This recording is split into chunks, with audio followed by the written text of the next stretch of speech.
ದೇಶದಾದ್ಯಂತ 77ನೇ ಗಣರಾಜ್ಯೋತ್ಸವವನ್ನು ಭವ್ಯವಾಗಿ ಹಾಗೂ ರಾಷ್ಟ್ರಭಕ್ತಿಯ ಉತ್ಸಾಹದೊಂದಿಗೆ ಆಚರಿಸಲಾಯಿತು.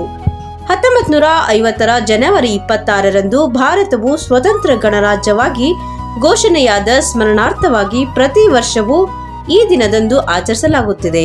ನಗರ ಸಮೀಪದ ಬ್ರೈಟ್ ಬಿಗಿನಿಂಗ್ ಆಂಗ್ಲ ಮಾಧ್ಯಮ ಶಾಲೆಯಲ್ಲಿ 77ನೇ ಗಣರಾಜ್ಯೋತ್ಸವ ಕಾರ್ಯಕ್ರಮವನ್ನು ಸಂಸ್ಥೆಯ ಚೇರ್ಮನ್ ಶೀತಲ್ ಓಲೇಕಾರ್ ರಾಷ್ಟ್ರ ಧ್ವಜಾರೋಹಣ ನೆರವೇರಿಸಲಾಯಿತು. ನಂತರ ರಾಷ್ಟ್ರಗೀತೆ ಗಾಯನದೊಂದಿಗೆ ದೇಶದ ಮಹಾನ್ ತ್ಯಾಗಿಗಳ ಸ್ಮರಣೆಗೆ ನಮನ ಸಲ್ಲಿಸಲಾಯಿತು.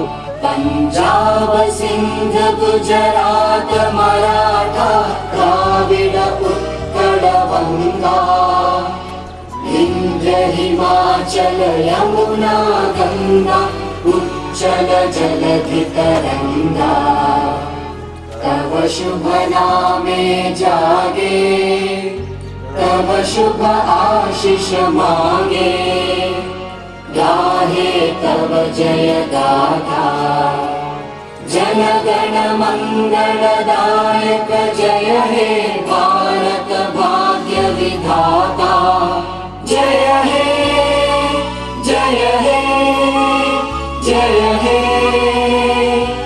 जय जय जय जय हे. ಬಳಿಕ ಸಂಸ್ಥೆಯ ಚೇರ್ಮನ್ ಮಾತನಾಡಿ, ಸಂವಿಧಾನದ ಮಹತ್ವ, ಪ್ರಜಾಪ್ರಭುತ್ವದ ಮೌಲ್ಯಗಳು, ನಾಗರಿಕರ ಕರ್ತವ್ಯಗಳು ಹಾಗೂ ದೇಶದ ಏಕತೆ, ಅಖಂಡತೆಯನ್ನು ಕಾಪಾಡುವ ಜವಾಬ್ದಾರಿಯ ಕುರಿತು ವಿವರಿಸಲಾಯಿತು. ಯುವ ಪೀಳಿಗೆಯು ಸಂವಿಧಾನದ ಆಶಯಗಳನ್ನು ಅರ್ಥ ಮಾಡಿಕೊಂಡು ದೇಶದ ಅಭಿವೃದ್ಧಿಗೆ ಕೈ ಜೋಡಿಸಬೇಕೆಂದು ಕರೆ ನೀಡಿದರು. ಎಲ್ರಿಗೂ 77ನೇ ಗಣರಾಜ್ಯೋತ್ಸವದ ಹಾರ್ದಿಕ ಶುಭಾಶಯಗಳನ್ನು ಕೋರ್ತಾ, ಗಣರಾಜ್ಯೋತ್ಸವ ನಮ್ಮ ಒಂದು ದೇಶದಲ್ಲಿ ಅತ್ಯಂತ ಒಂದು ಸಂಭ್ರಮದಿಂದ ಆಚರಿಸುವಂತಹ ರಾಷ್ಟ್ರೀಯ ಹಬ್ಬಗಳಲ್ಲಿ ಇದು ಕೂಡ ಒಂದಾಗಿದೆ.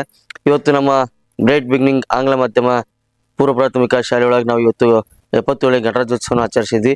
ಇವತ್ತು ಮುದ್ದು ಮಕ್ಕಳು ಎಲ್ಲರೂ ಕೂಡ ಚೆಂದಾಗಿ ರೆಡಿಯಾಗಿ ಆ ಮಕ್ಕಳು ಎಲ್ಲರೂ ಕೂಡ ನಾವು ಮಕ್ಕಳಿಗೆ ಅರಿವನ್ನು ಮೂಡಿಸುವ ನಿಟ್ಟಿನೊಳಗೆ ಕಾರ್ಯಕ್ರಮವನ್ನ ಆಯೋಜನೆ ಮಾಡಿದ್ವಿ.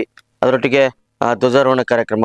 ಇದರಿಂದ ನಮಗೇನು ತಿಳಿತಪ್ಪ ಅಂತಂದ್ರೆ, ನಾವು ದೇಶದ ಏಕತೆ ಮತ್ತೆ ಒಂದು ಶಾಂತಿ ಮತ್ತೆ ಒಂದು ಸಹಬಾಳ್ವೆ ಅವುಗಳನ್ನೆಲ್ಲ ನಾವು ಇಂಥ ರಾಷ್ಟ್ರೀಯ ಹಬ್ಬಗಳೊಳಗ ಯಾವುದೇ ರೀತಿಯಾಗಿರ್ತಕ್ಕಂಥ ಅಂದ್ರೆ ಯಾವುದೇ ಜಾತಿ ಧರ್ಮ ಭೇದ ಭಾವವನ್ನ ಮಾಡದೆ ರಾಷ್ಟ್ರದ ಅಂದ್ರೆ ನಾವು ಒಂದೇ ಮಾತರಂ, ಒಂದೇ ಭಾರತ್ ಇವೆಲ್ಲವನ್ನು ಕೂಡ ನಾವು ಮನದಟ್ಟು ಮಾಡ್ಕೊಳ್ಬೇಕು ಅನ್ನೋ ನಿಟ್ಟಿನೊಳಗ ಇವತ್ತು ರಾಷ್ಟ್ರೀಯ ಹಬ್ಬಗಳನ್ನ ಮಾಡ್ತಾ ಇದ್ವಿ. ಈ ಒಂದು ಗಣರಾಜ್ಯೋತ್ಸವದ ವಿಶೇಷ ಅಂದ್ರೆ ಎಲ್ಲರಿಗೂ ಗೊತ್ತಿರುವ ಹಾಗೆ ಸಂವಿಧಾನವನ್ನ ಅಂಗೀಕರಿಸಿರ್ತಕ್ಕಂಥ ದಿನವಾಗಿರ್ತಕ್ಕಂಥ ಇಂದು ಇಡೀ ದೇಶಾದ್ಯಂತ ಅಂದ್ರೆ ಇವತ್ತು ನಾವು ಏನೋ ಒಂದು ಜೀವನ ಮಾಡಕತ್ತೀವಿ ಅಂತಂದ್ರು ಕೂಡ ಆ ಒಂದು ಸಂವಿಧಾನದ ಅಡಿಯೊಳಗೆ ನಾವೆಲ್ಲರೂ ಜೀವನ ಮಾಡಕತ್ತೀವಿ. ಆ ಒಂದು ನಿಟ್ಟಿನೊಳಗ ಅಂತ ಒಂದು ಸಂವಿಧಾನವನ್ನ ಅಂಗೀಕರಿಸಿರ್ತಕ್ಕಂಥ ದಿನ ಇವತ್ತು ನಾವು ರಿಪಬ್ಲಿಕ್ ಡೇ ಅನ್ನ ಆಚರಣೆ ಮಾಡ್ತಾ ಇರೋದು. ನಮ್ಮ ಸಂವಿಧಾನ ಪಿತಾಮಹ ಆಗಿರ್ತಕ್ಕಂಥ ಡಾಕ್ಟರ್ BR ಅಂಬೇಡ್ಕರ್ ಅವ್ರನ್ನ ಇವತ್ತು ನಾವು ಸ್ಮರಿಸಲೇಬೇಕು. ಅವ್ರ ಬಗ್ಗೆ ಆ ಒಂದು ಕೊಟ್ಟಿರ್ತಕ್ಕಂಥ ಒಂದು ಸಂವಿಧಾನದ ಬಗ್ಗೆ ಎಷ್ಟು ಹೇಳಿದ್ರು ಕೂಡ ಒಂದು ಕಡಿಮೆನೆ. ನಮ್ಮ ಜಗತ್ತಿನ ಅತ್ಯಂತ ಒಂದು ದೊಡ್ಡದಾಗಿರ್ತಕ್ಕಂಥ ಒಂದು ಸಂವಿಧಾನ ಅಂತಂದ್ರೆ ನಮ್ದು ನಮ್ಮ ಭಾರತದ ಸಂವಿಧಾನ.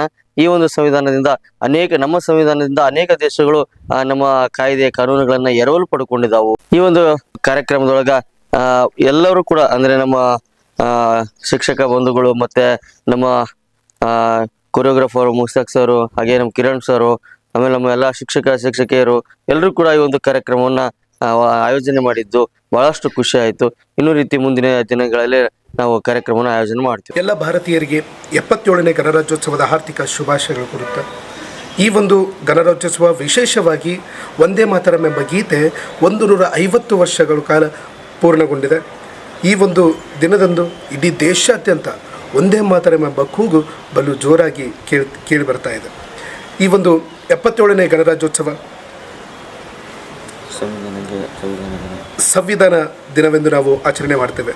ಸಂವಿಧಾನ ಶಿಲ್ಪಿ ಡಾಕ್ಟರ್ BR ಅಂಬೇಡ್ಕರ್ ಅವರು ರಚನೆ ಮಾಡಿ ಹಾಗೆ ಅದನ್ನು ಅಂಗೀಕಾರಕ್ಕೂ ಮಾಡಿದ್ದ ದಿನ ಅದು 26 ಜನವರಿ. ಇವತ್ತಿನ ದಿನ ಎಲ್ಲ ಭಾರತೀಯರಿಗೆ ಮತ್ತೊಮ್ಮೆ ನಾನು 77ನೇ ಗಣರಾಜ್ಯೋತ್ಸವ ಆರ್ಥಿಕ ಶುಭಾಶಯಗಳನ್ನು ಕೋರ್ತೇನೆ. ಕಾರ್ಯಕ್ರಮದ ಅಂತ್ಯದಲ್ಲಿ ಸಿಹಿ ವಿತರಣೆ ಹಾಗೂ ಶುಭಾಶಯಗಳೊಂದಿಗೆ 77ನೇ ಗಣರಾಜ್ಯೋತ್ಸವವನ್ನು ಸಂಭ್ರಮದಿಂದ ಮುಕ್ತಾಯಗೊಳಿಸಲಾಯಿತು.